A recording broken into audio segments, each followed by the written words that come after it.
म बालेन्द्र शाह नेपालको सार्वभौम सत्ता र राजकीय सत्ता नेपालको सार्वभौम सत्ता र राजकीय सत्ता नेपाली जनतामा निहित रहेको नेपाली जनतामा निहित रहेको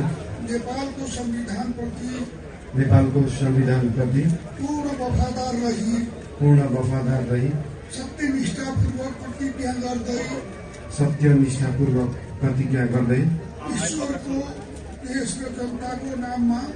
ईश्वर, देश र जनताको नाममा शपथ लिन्छु कि प्रधानमन्त्री पदको जिम्मेवारी प्रचलित कानुनको पालना गरी मुलुक र जनताको भलो चिताई कसैको डर नमानी पक्षपात नगरी